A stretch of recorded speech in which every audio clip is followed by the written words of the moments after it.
By the time the harbor windows turned black and the last line of sunset disappeared off the water, I had already run through the same numbers in my head so many times they stopped sounding like numbers and started sounding like prayer. Rent in 4 days. After-school care on Friday. Lila's field trip form still sitting on my counter with the payment box unchecked. I was carrying a tray of glasses through a dining room full of men who looked like they had never once had to choose between groceries and gas. And all I could think about was whether I had enough milk left for the morning.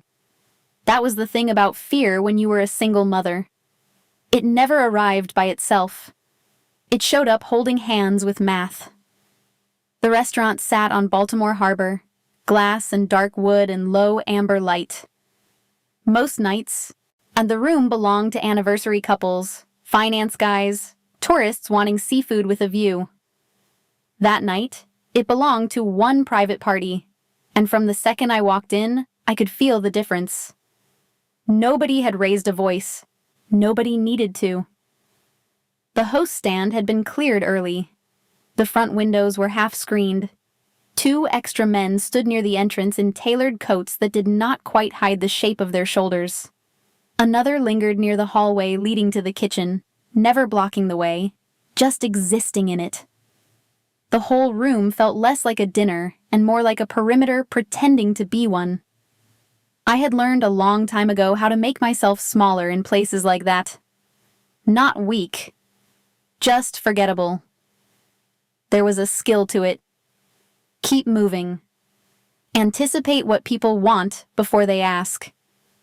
Keep your face neutral. Let them look through you if that helped you get home safe. So I moved and watched. At the center table sat Nico Moretti. I did not know everything about him, and I did not want to. In neighborhoods like mine, men like him were not celebrities. They were weather.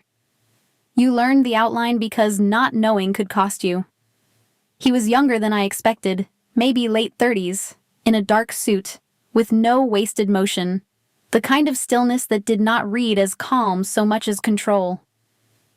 Across from him sat Grant Holloway, one of those clean American men who made expensive manners look effortless.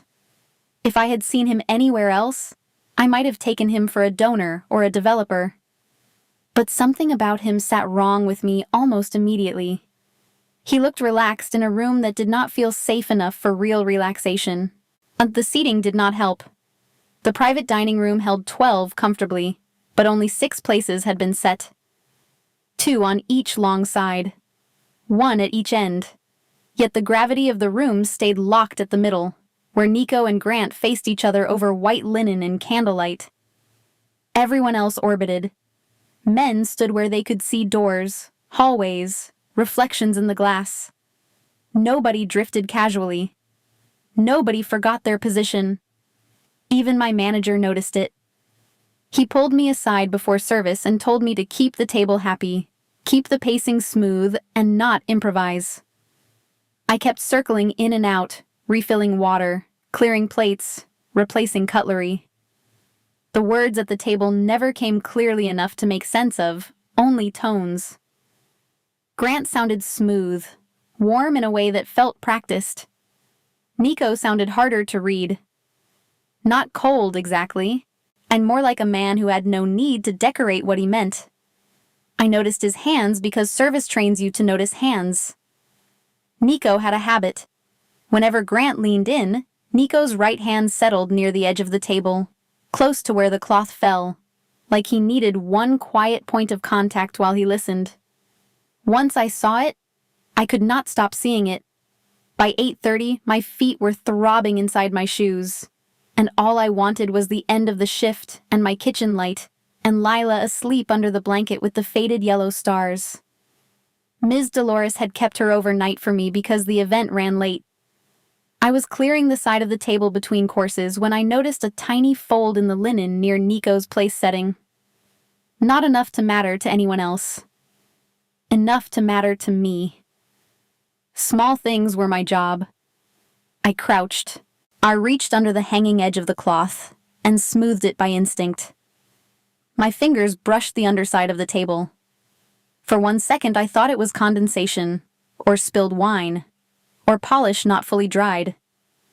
Then I felt the texture. Not wet exactly.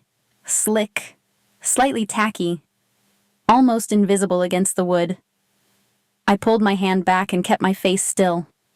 That part happened before thought, before fear, before meaning. When I straightened, nobody at the table had changed expression. Grant was still wearing that easy smile. Nico was still listening with that unreadable focus. But my fingertips had. I turned toward the kitchen with my tray balanced level in my hand, and only when I reached the service station light did I look down.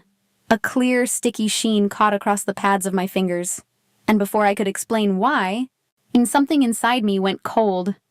Under the kitchen light, the residue looked almost innocent. That was what made my stomach drop. It shone across my fingertips like the kind of thing a tired waitress might mistake for furniture polish or spilled syrup if she was moving too fast to care. Clear, slightly tacky, easy to wipe away, easy to miss, easy to die from, if the wrong memory was already living inside you. Mine was.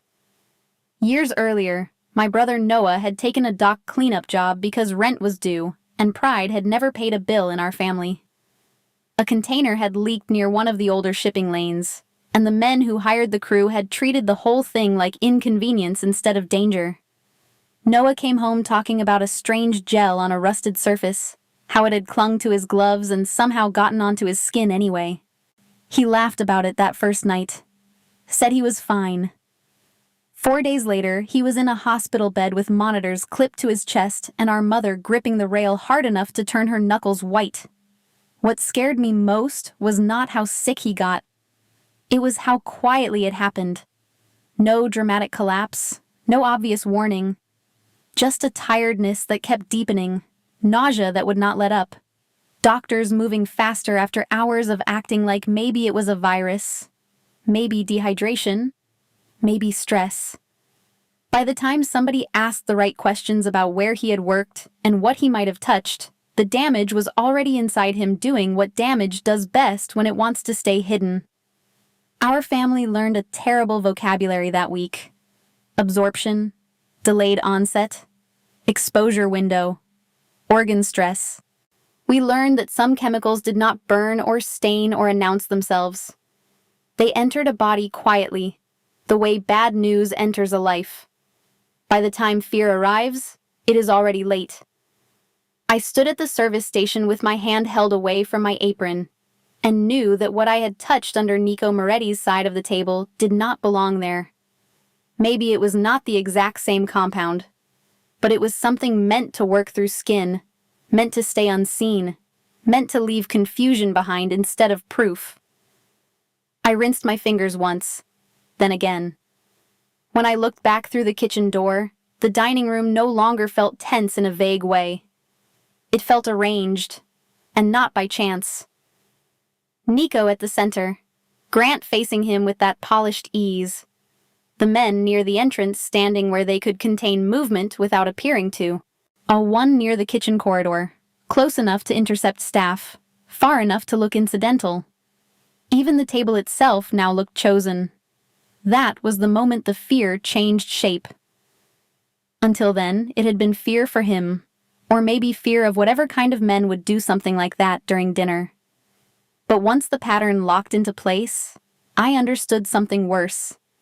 If Nico had touched that table all night, if he had gone home feeling fine and collapsed tomorrow, nobody like Grant Holloway would be the first one questioned. The police would start where they always started, with staff. With the people who carried plates, poured wine, touched tablecloths, cleared glasses. People with hourly wages and no lawyers. People like me. I thought about saying nothing. I want that to be part of the truth. I thought about finishing my shift, on going home to my daughter and pretending I had not recognized what I recognized. I thought about Lila's hair tangled across her pillow. I thought about school lunch money. I thought about Ethan and the way one wrong story attached to my name could become a weapon in his hands. Silence would not have made me proud, but it might have kept me alive. Then I looked back into that room and realized silence would not keep anyone like me safe for long. If Nico Moretti died, the story would be written before the body even cooled. A private dinner, a waterfront restaurant, service staff in and out all evening. Somebody must have seen something. Somebody must have touched something. Somebody must have helped. And I had. Not by choice. Not knowingly. But my fingerprints were already inside the night. My manager was reaching for a bottle of red near the bar when I stepped in and took it first. I steadied the bottle in my hand and felt the weight of it settle me. A reason to approach. A reason to lean in. A reason to stand close without looking strange. My pulse was loud enough to make the room feel distant. I told myself to walk normally. Not fast. Not slow. I pushed through the door with the bottle balanced against my palm, and my face arranged into the same tired, forgettable calm I had worn all evening. Then I started back toward Nico Moretti's table, carrying the kind of warning that could ruin my life if I got it wrong. I pushed back through the kitchen door with the wine bottle balanced against my palm, and every muscle in my body working too hard to look ordinary. The dining room had not changed in the few seconds I had been gone, and somehow that made it worse. Candlelight still trembled in the glasses. Grant Holloway still looked polished enough to belong in a magazine. Nico Moretti still sat at the center of the room with one hand near the edge of the table, close to the place where danger waited. I moved toward them at the same pace I had used all night. Not rushed. Not hesitant. My heart was beating so hard I thought somebody would hear it over the clink of glass. The closer I got, the more carefully I saw everything. Grant leaned back like a man enjoying himself. One of his men stood near the window, looking at nothing and everything. Nico's shoulders were loose, but not careless. I stopped at his right side and tipped the bottle slightly, creating the kind of pause that belonged to service. My hand stayed steady because it had to.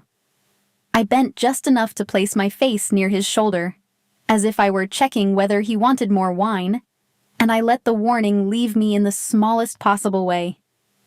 I gave him all I had in one breath. Look beneath the table, and whatever you do, do not touch it. Then I straightened and moved on. That was the part that felt impossible afterward. Not the warning itself, but the walking away.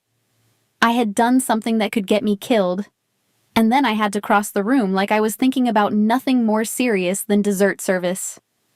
I refilled a water glass near the far wall. I adjusted a fork that did not need adjusting. I did not dare look directly at Nico for several seconds. I watched the room the way frightened people do when they are pretending not to watch. Reflections in the window, the shine of stemware, the angle of shoulders, the line of Grant's smile. Time changed shape. Then Nico moved. He let his napkins slide from his lap to the floor in a way so casual I almost thought I had imagined it. He bent to retrieve it, disappearing beneath the edge of the table for no more than a moment. When he came back up, his face had not changed by a fraction. He looked the way he had looked before, composed and mildly attentive, as if nothing in the room had shifted at all. But his right hand never touched the table again. That was when the air changed.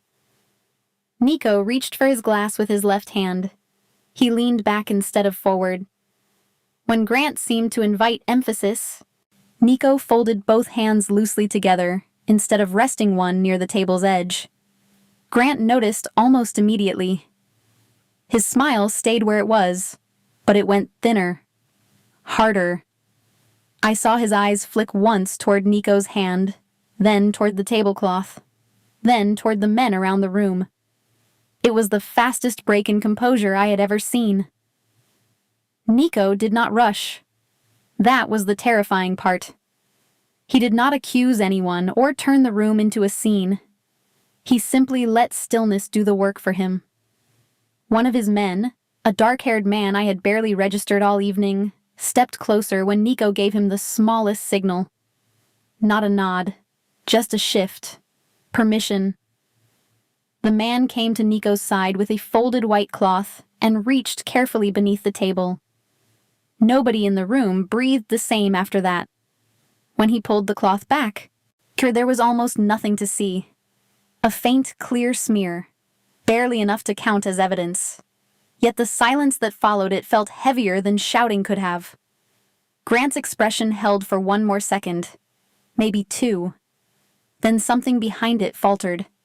His posture stayed controlled, but his confidence no longer fit him the same way. More men entered after that, though quietly. No dramatic rush, no overturned chairs. The whole room seemed to narrow around Grant without anybody needing to explain why. He started to rise and then stopped. Either way, his evening was over before the words caught up to it. I kept moving because I did not know what else to do. My tray felt too light in my hands. My knees had started shaking, but only from the inside. My manager appeared with the stunned face of a man who knew something terrible had happened without understanding what. He signaled for us to clear nothing, touch nothing, ask nothing. Eventually, Grant was escorted out through the side corridor with the same polished quiet the night had worn from the beginning. That was what stayed with me. Not violence. Precision. Only after the room began to empty did my body remember it belonged to me. My mouth had gone dry. My fingers felt numb. I had just set down the unused wine bottle at the service station when one of Nico's men stepped into my path. He did not block me roughly. He simply stood there and turned his attention toward the staircase above the dining room. I understood him before he had to say much of anything. Nico Moretti wanted to see me upstairs, and I followed him upstairs on legs that no longer felt fully attached to me. The staircase rose from the back of the dining room, narrow and quiet. Downstairs, the air still held candle smoke, expensive wine, and the silence that gathers after something important has already gone wrong. Upstairs, the noise fell away. I could still feel the room beneath me, all its tension and rearranged power, but up there everything narrowed into privacy. I had expected something theatrical. Instead, the room looked used. A coat hung over the back of a chair. Papers lay open on a side table. A half-drunk glass of water sat near the window overlooking the harbor. The place did not feel staged. It felt inhabited. Nico Moretti stood near the window when I entered. He turned when the door closed, and I was close enough to see that his control was not the same thing as ease. He looked at me with a level attention that made me feel less like I had been summoned, and more like I had become a problem he intended to understand. He wanted to know how I knew. There was no point pretending otherwise. So I told him about Noah. Not every detail, but enough. I told him about my brother taking dock work because we needed the money, about the leak nobody respected until a body started failing, about the hospital room and the terrible lesson my family learned too late. I told him that some substances do not announce themselves. They move in quietly and let panic arrive after the damage has already begun. Saying it there, in that office, felt different than remembering it alone. The memory no longer belonged only to my family. It had become the reason he was still alive. I also admitted the part that made me ashamed. I told him I had hesitated. Not because I doubted what I had touched. I hesitated because I am a mother before I am anything else. And women like me do not survive by stepping between powerful men and their enemies. We survive by reading danger early and keeping our names out of it. I had thought about my daughter. I had thought about rent, custody, school pickup, and all the ordinary things that can be destroyed by one wrong story attached to a woman's name. Then I told him what made me move anyway. If he had died after that dinner, it would not have been men like Grant Holloway left to answer first. It would have been the servers, the kitchen staff, my manager, people whose fingerprints were already on every plate and glass in the room. I had not warned him out of loyalty. I had warned him because if I stayed quiet, the people crushed beneath the aftermath would have looked a lot more like me than like him. He listened without interrupting. Most men hear a woman like me only long enough to decide whether she is useful, emotional, or lying. Nico listened like each word might alter something real. When I finished, the room stayed quiet for a few seconds. Then he made me an offer. Not with charm. Not with pressure. He laid out the kind of future a man like him knows how to build around a threat. Protection, work, a place nearer to his world, where what I had seen and what I knew could be kept within reach instead of left exposed. For one dangerous second, I understood why people say yes to men like him. Not because they are dazzled, because being protected can sound a lot like being allowed to exhale. But I had learned the hard way that gifts from powerful men are rarely just gifts. Even when they are sincere, they arrive attached to a shape, a debt, a change in orbit. And I had a daughter who already deserved more than one unstable man in her life. So I refused. I could not belong to his world. I could not take a job that would pull me closer to danger and call it security. I could not explain that life to Lila, and I could not pretend proximity was the same thing as safety. What I asked for instead was simple. Leave the staff alone. Leave my manager alone. Let the people who work that floor go back to their jobs without fear that the night would stain them afterward. No suspicion. No punishment. No quiet fallout landing where it always lands, and on the people least able to survive it. He agreed so quickly it almost made me distrust him more. Not because he sounded false, because he did not. When I left the office, the dining room below had begun returning to its borrowed normal. Tables were being reset. Candles were being extinguished. By the time I stepped out into the harbor air, I told myself the night was over. I was badly mistaken. I opened my locker before my shift and found an unmarked envelope tucked beneath my apron. Just money. Enough to cover the overdue rent, Lila's school expenses, and the utility bill I had been pretending not to fear. I stood there staring at it with my breath caught halfway in my chest. It felt like relief. It felt like a line being crossed. And worst of all, it felt like both at once. I stood in the employee locker room with the envelope in my hand so long that the fluorescent light above me buzzed like it was impatient. There was no note. No name. Cash. Enough of it to change the shape of my month. That was what scared me. Need has a way of making every moral line look negotiable. On paper, the money was simple. Rent paid, electric bill handled, Lila's field trip covered, after-school care for another 2 weeks. But nothing about it felt simple in my hand. It felt warm even though it had been sitting in a cold metal locker. It felt like relief wearing the clothes of danger. I took it home because I did not know what else to do. My apartment looked the way hard weeks always made it look. Laundry in the chair by the window. A cereal bowl I had rinsed but not fully washed. Now a stack of unopened school papers on the counter next to a grocery list I kept rewriting as if better handwriting might lower the price of eggs. The place was not dirty. It was tired.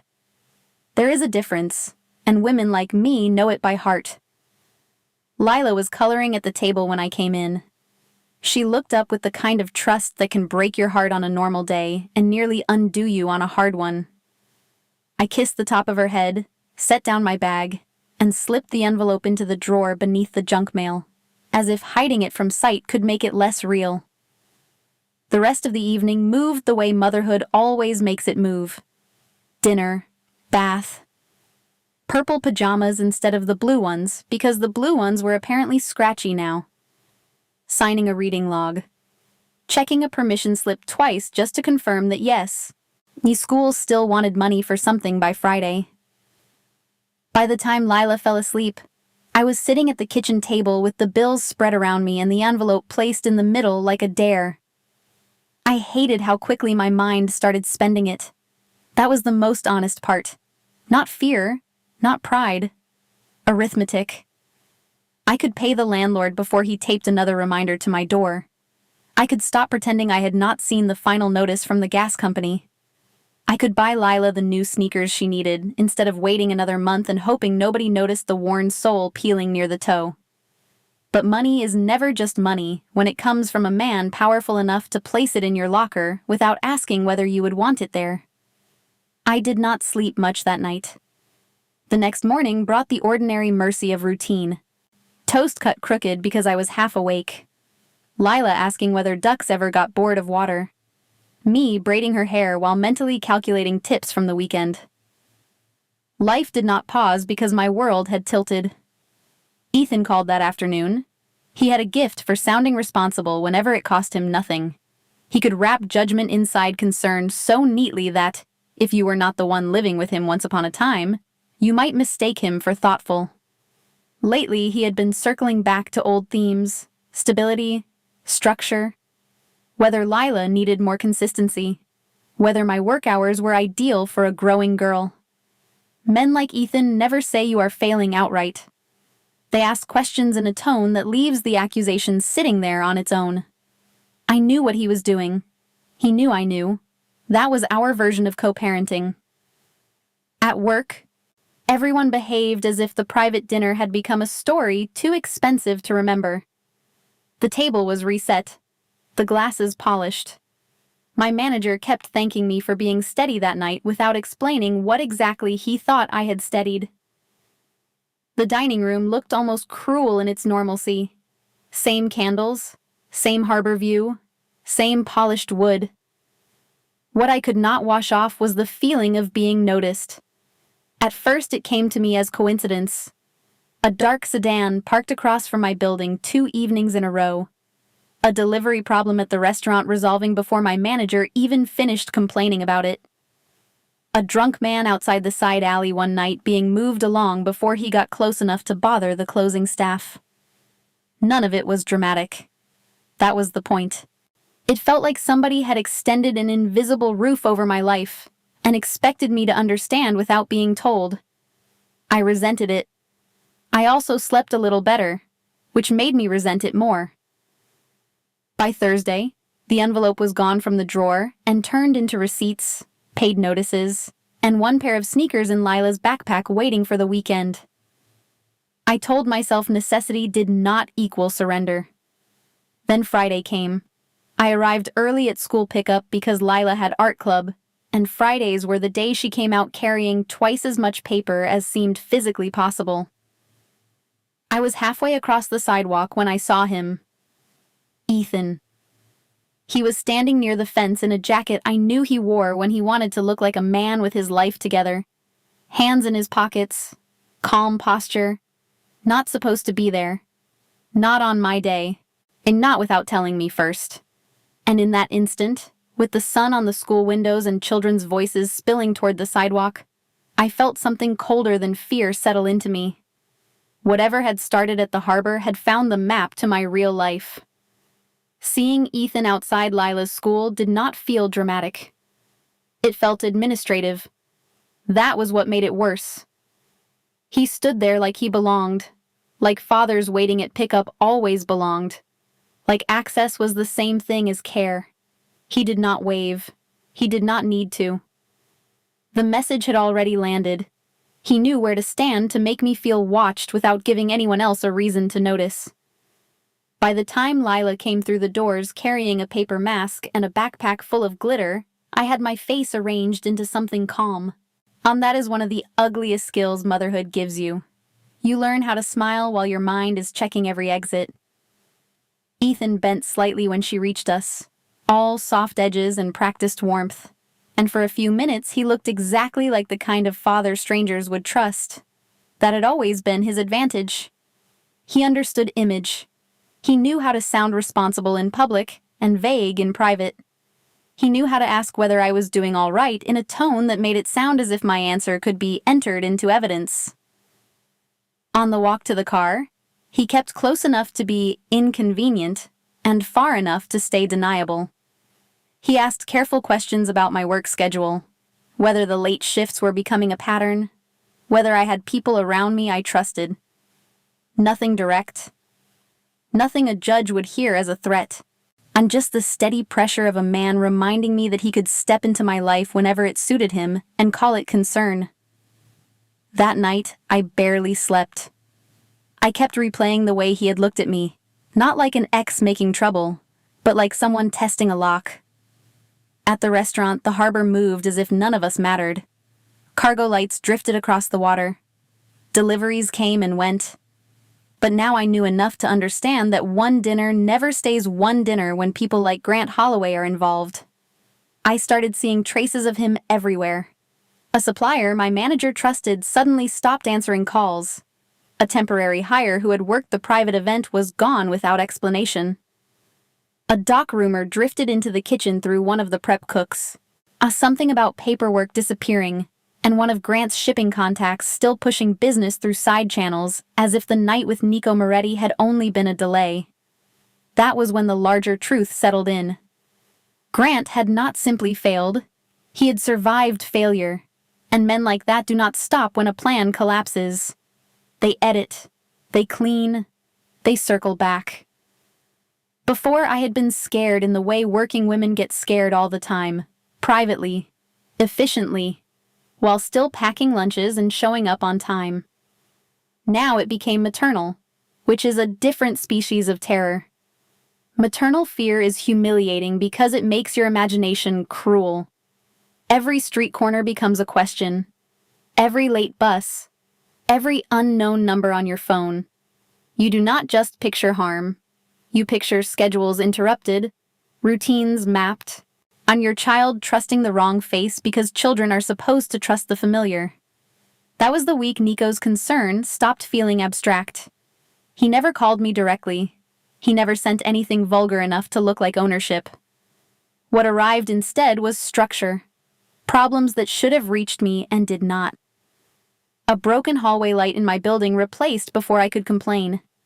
A school office clerk telling me that pickup procedures had been reviewed and tightened after an anonymous concern. Protection that moved through ordinary systems until it almost looked accidental. Almost.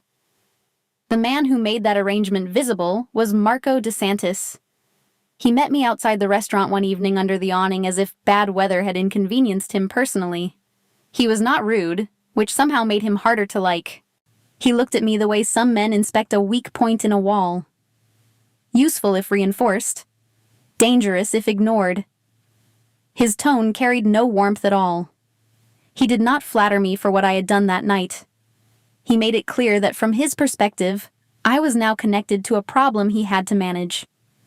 Marco told me enough to make the ground shift again. Not all of it, but he gave me fragments. Placement charts from the private dinner. Staff assignments. A timeline that showed how carefully the room had been built around Nico's habits and our movements. If Nico had touched that table and died later, the investigation would not have started with Grant. It would have started with us. The servers nearest the table, the hands on the glasses, the staff with access to linens, polish, storage, service routes. Me, Bernard, the kitchen runners. Everybody who could not afford legal protection and did not have powerful friends willing to correct the narrative. The trap had not only been designed to kill a man, it had been designed to leave behind substitutes for blame. I stood there under the awning with the harbor wind cutting through my coat and felt something inside me go cold again. I had saved Nico Moretti from one death. What I had not understood until that moment was that the same plan had quietly prepared the rest of us to carry it too. I could not stop replaying the layout of that room once I understood what it really was. Not a dinner, not even a trap in the simple sense. It was a frame. The table assignment had placed me closest to Nico Moretti's right side, the exact place where his hand kept drifting through the night. The service pattern had kept me circling back within arm's reach often enough to make my presence ordinary. If he had touched that poisoned surface and gone home alive enough to die later, the story would have written itself in the ugliest way possible. A waitress at the center table, a private event, a woman with no money, no influence, and just enough access to look guilty. That was the detail I could not swallow. I had spent days thinking I had stumbled into someone else's war by accident. But the more Marco showed me, the less accidental any of it felt. People like me had not just been present in the blast zone. We had been built into it. He did not dramatize the evidence. He laid it out with the kind of flat precision that made it worse. Temporary staff scheduled in odd patterns. Supplies routed through a vendor nobody at the restaurant usually used. A polished service flow designed to keep certain people close and other people absent. The whole dinner had been arranged so that if the worst happened, suspicion would not climb upward toward power. It would roll downhill, where it always does, toward us. I kept thinking about Bernard, about the line cooks, about the dishwasher who worked 2 jobs and still sent money back to his mother. All of us had been one quiet death away from becoming convenient names in somebody else's report. Then the story widened. Marco did not give me everything at once. Maybe that was Nico's choice. Maybe his. Either way, the information came in fragments. A subcontractor name I half recognized. A dissolved cleanup company tied to one of Grant Holloway's shipping fronts. Internal notes about a chemical family used in marine stripping and industrial surface treatment. Enough to make my skin turn cold before my mind even finished connecting it. Noah. I asked for the paperwork twice because the first time I saw the company name, I thought my eyes were forcing meaning where there was none. But there it was again, buried under layers of subcontracting and legal distance. The same family of compounds that had nearly killed my brother. The same kind of cleanup work. The same disappearing trail afterward, as if paperwork itself had learned how to drown. For years, my family had filed Noah's accident under bad luck, under working-class inevitability, under the private language poor people use when they know they have been wronged but cannot afford to prove it. We had told ourselves he was lucky to survive, lucky the hospital figured it out in time. Lucky things were not worse. Now I looked at those names and realized luck had nothing to do with it. What happened to Noah had the same fingerprints all over it as the dinner table. Exposure disguised as accident. Responsibility pushed downward. Records blurred just enough to protect the people at the top. I felt something old and raw rise inside me. Something sharper than fear. Fear makes you smaller. This did the opposite. I got angry. Not clean, righteous anger. Not the kind people applaud in speeches. The ugly kind. The exhausted kind.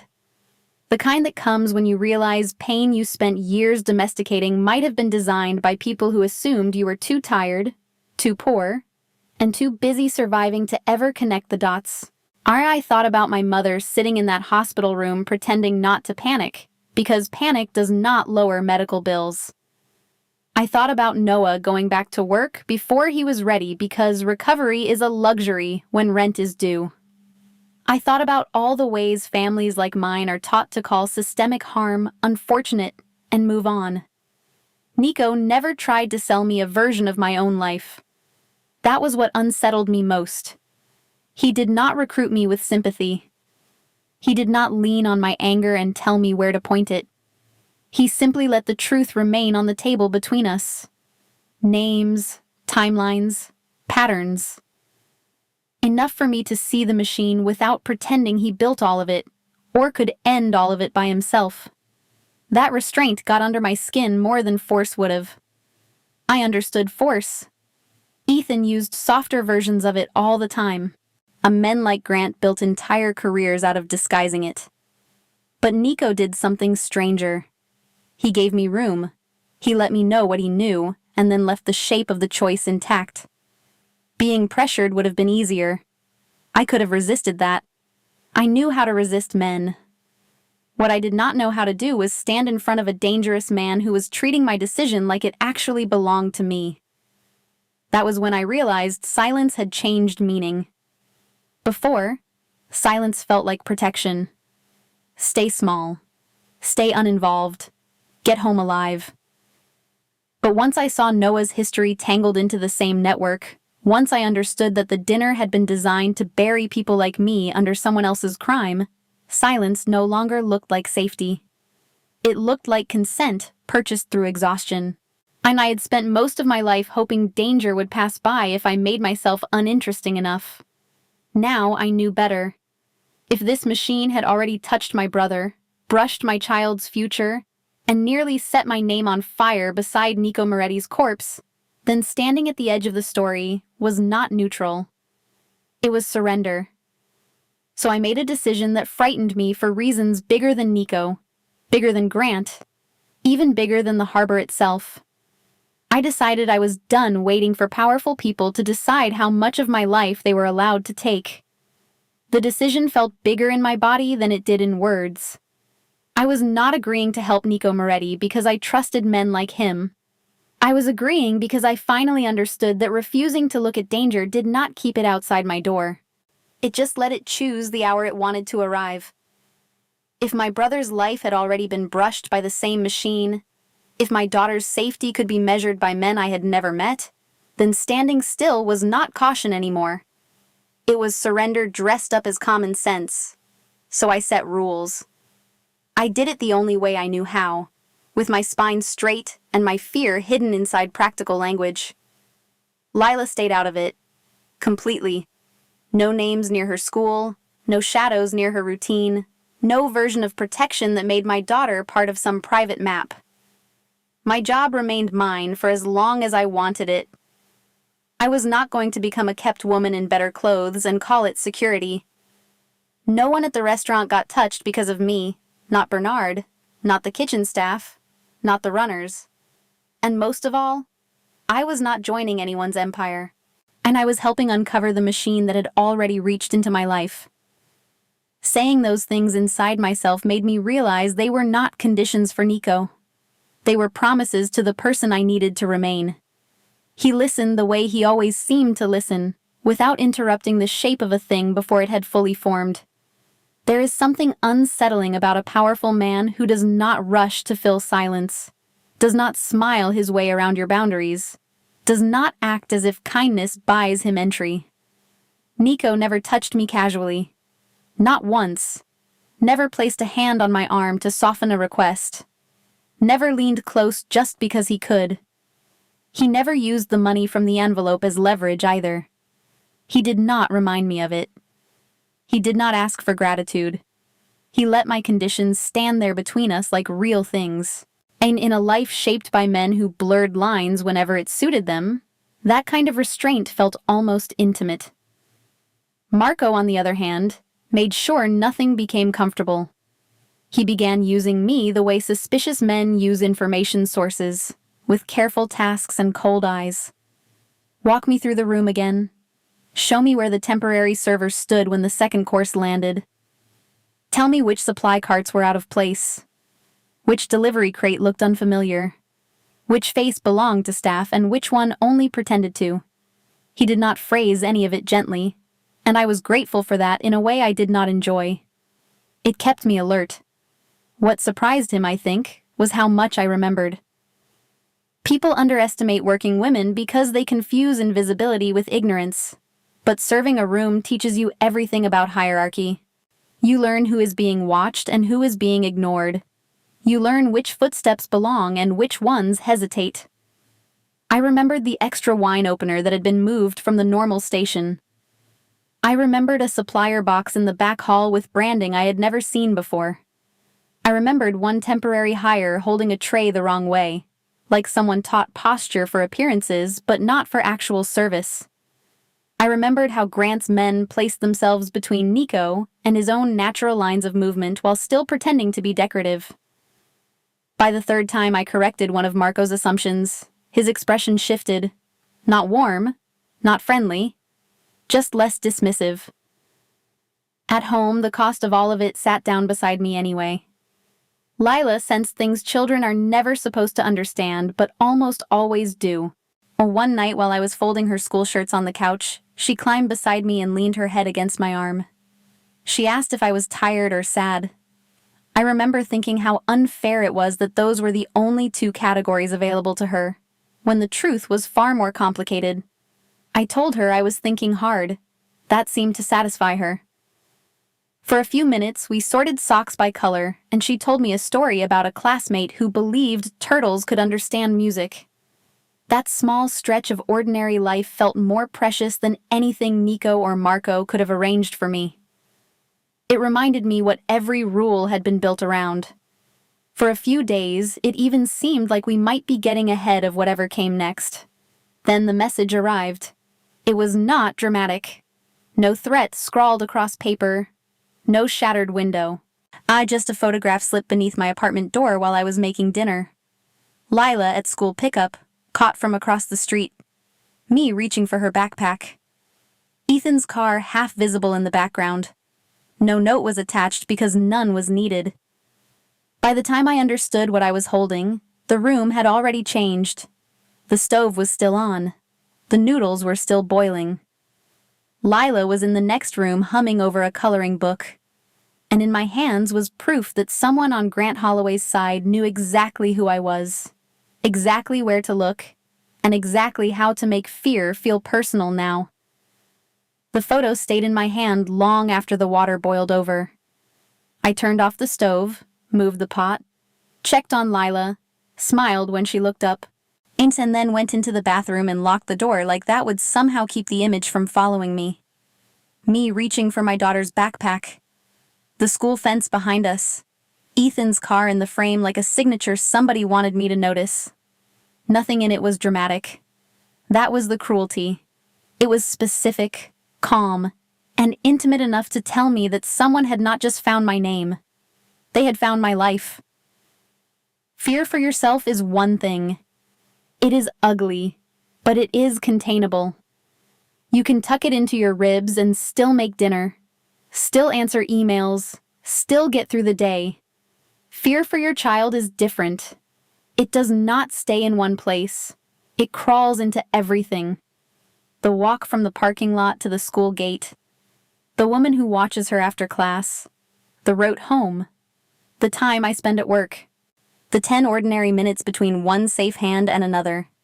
It turns your imagination against you and then punishes you for having one.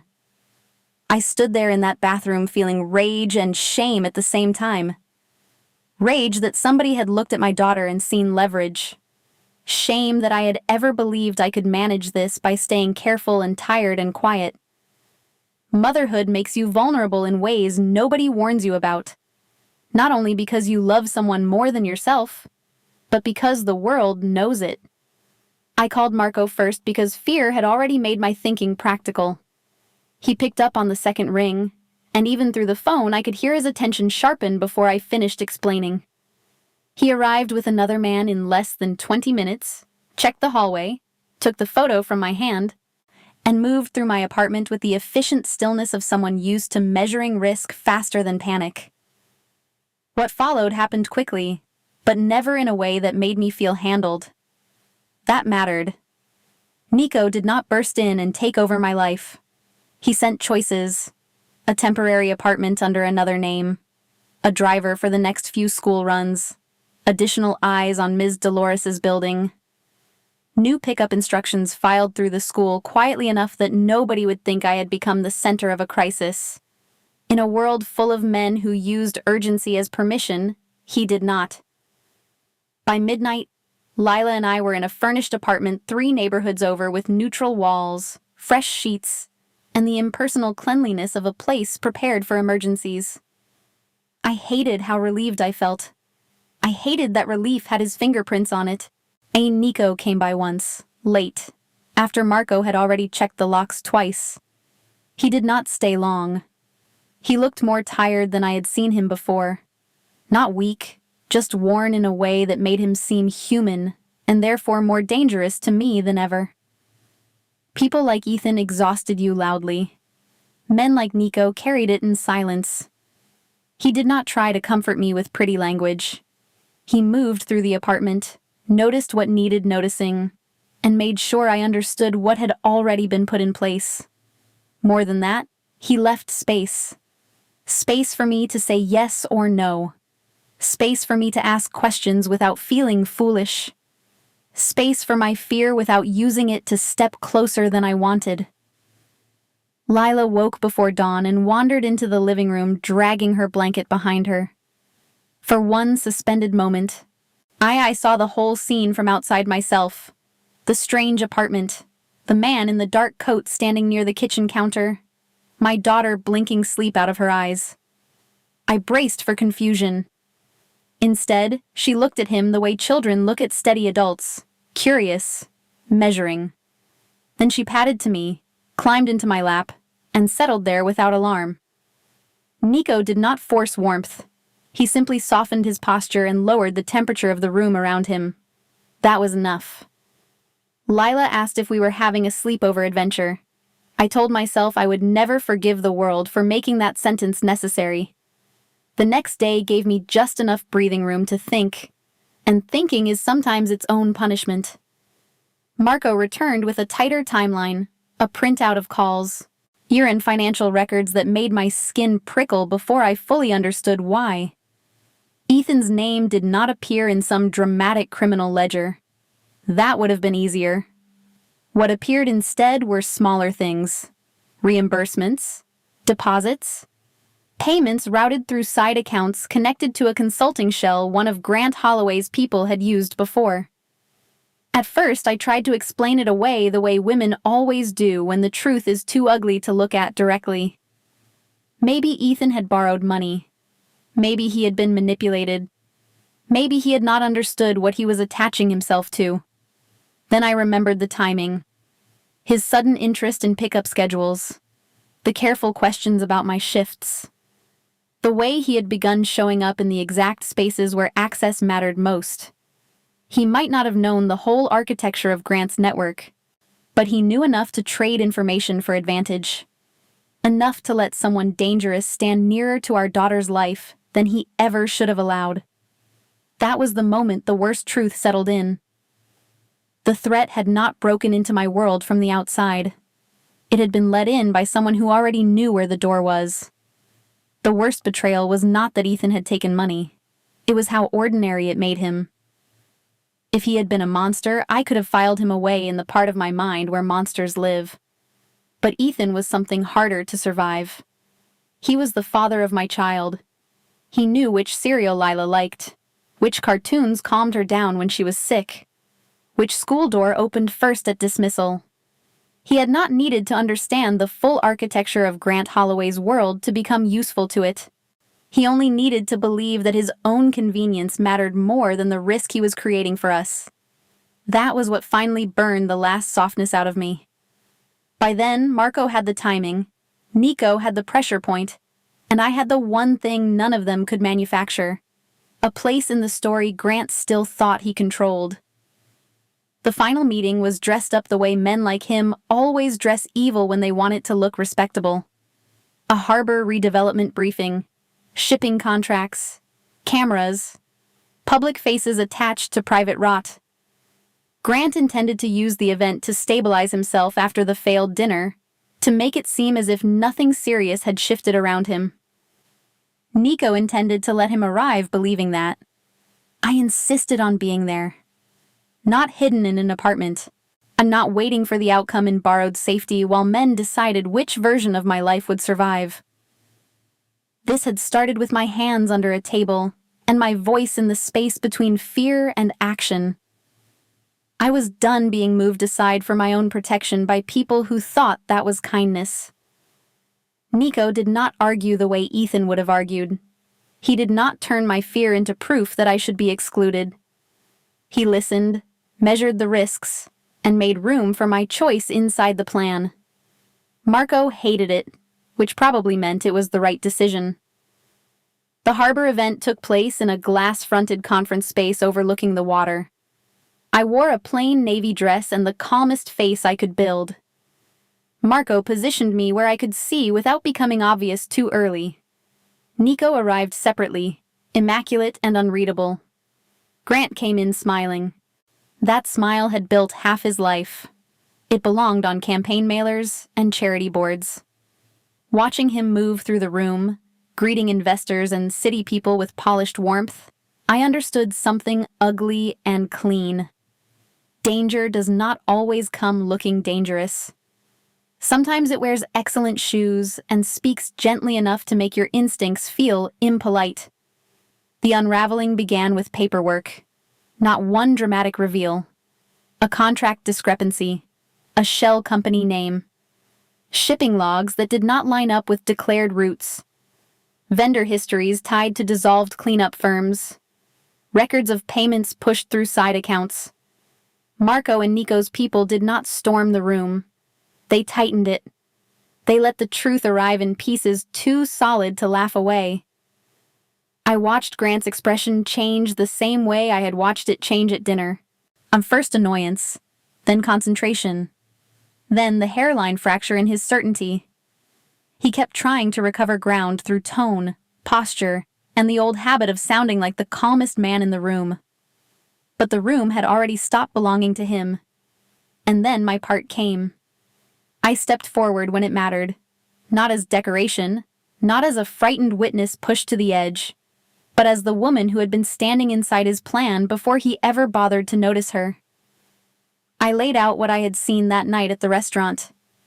The seating, the supplier box, the temporary staff placements, the place where Nico's hand would have rested, the way the service flow had been engineered so that if he died later, suspicion would roll onto people with aprons instead of people with lawyers. I did not raise my voice. I did not need to. Grant looked at me then with something uglier than anger. Recognition. The understanding that the waitress he had mistaken for background had become the witness his whole structure could not absorb. Ethan arrived in the second wave of consequences. He had been brought in under a polite pretense, asked to confirm a financial detail, still telling himself this was manageable. When he saw me, something in him collapsed before any formal accusation did. Because he knew I knew what kind of man he had been willing to become. There was no need for a public scene. The records spoke. The timing spoke. His calls, his deposits, his appearances near school, his sudden curiosity about my schedule, all of it formed the kind of picture that destroys a person more thoroughly than shouting ever could. What broke in Ethan was not just his access. It was his story about himself. He had always wanted to think of himself as flawed, but reasonable. Pressured, but decent. Watching that self-image fail in real time was more satisfying than any punishment I could have invented. He was not a mastermind. He was smaller than that. A man who sold openings into a woman's life because he thought desperation excused him, and because, underneath everything else, he believed he would still be forgiven. He was wrong. By the time the meeting ended, Grant's cover had been punctured from too many sides to repair. Some consequences would happen in rooms I would never enter. Some would happen under fluorescent lights with auditors and investigators. Nico did not need to humiliate him theatrically. He gave him something worse, consequence with documentation attached. When it was over, the harbor looked the same through the glass. Water moving, cargo lights in the distance. Baltimore carrying on without asking what had just been broken inside one room. I stepped outside with my body shaking from the release of holding myself together too long. Nico followed a minute later, not close enough to crowd me, just near enough to make it possible to breathe differently. I realized then that my understanding of danger had changed shape somewhere along the way. The man I had once feared most was now the one person in whose presence I never felt erased. That thought frightened me more than I wanted it to. He did not ask me for gratitude. He did not treat the end of the threat like the beginning of a claim. What he offered instead was harder to hear because of how little it demanded. Space near him, if I wanted it. A safety that did not require surrender. A future that could be approached slowly, in my own language, at my own speed. For the first time in a long time, the next part of my life did not feel like something being decided over my head. It felt like something waiting for my answer. The strangest part of peace is how quiet it is when it finally arrives. For weeks after everything broke open, I kept waking before dawn with the old panic already in my throat. Then one morning, I realized I had been awake almost a full minute without bracing for anything. No dread about school pickup. No fear that Ethan would appear where he did not belong. No tightening in my chest at the thought of work, my name, my daughter, my future.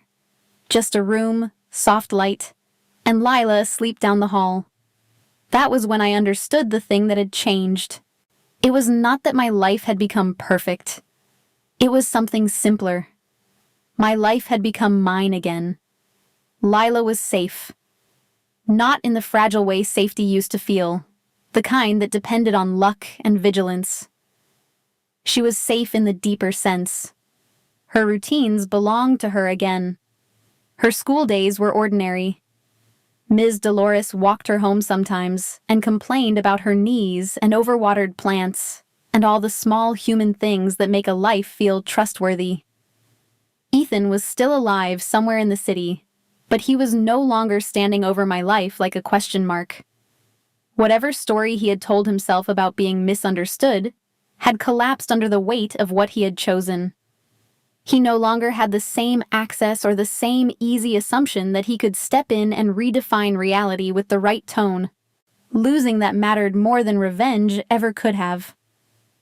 I went back to work because I wanted to, not because I had nowhere else to stand. The restaurant looked the same, and that mattered too. Same polished glasses, same view of the harbor, same tired manager pretending not to be sentimental when he handed me a better shift schedule. But I was different inside it. I no longer felt like background. I no longer felt like the kind of woman danger could pass through and leave unnamed. Nico remained in my life the way the harbor remains in a waterfront city. Present. Quiet. Impossible to forget. He never rushed me toward a future I had not chosen. Some days he was only a call I did not have to make because the thing I needed had already been handled. Some days he was a meal delivered after a long shift, or a driver outside the restaurant on a stormy night because he knew I was tired. The most unsettling thing about him remained what it had always been: his refusal to turn care into ownership. I do not know exactly when fear stopped being the strongest force between us, and trust began taking up more space. Maybe it happened slowly, in all the small moments when he let my boundaries stay mine. Maybe it happened when I realized that being near him did not make me feel trapped. It made me feel considered. One evening, near sunset, I walked down to the harbor after my shift instead of hurrying straight home. The light had gone amber on the water, almost the same shade as it had been that first night. Boats moved slowly in the distance. The wind smelled like salt and metal and cold stone. I stood there and thought about how life changes. Not always with a speech. Not always with some bright, heroic moment you can point to and say there, that was where everything turned. Sometimes it changes in private. In one breath. In one refusal to look away. In one decision made by a frightened woman who still has to get up the next morning and pack a lunch. If there is any lesson in what happened to me, maybe it is this: courage does not always feel brave when you are inside it. Sometimes it feels quiet. Sometimes it feels sick with fear. Sometimes it looks like a waitress smoothing a tablecloth, a mother opening a school form, a woman deciding that dignity costs less than silence in the long run. And maybe love, if it is real, begins there too. Not with danger, not with being overwhelmed. Maybe it begins the first time you feel safe enough to remain yourself.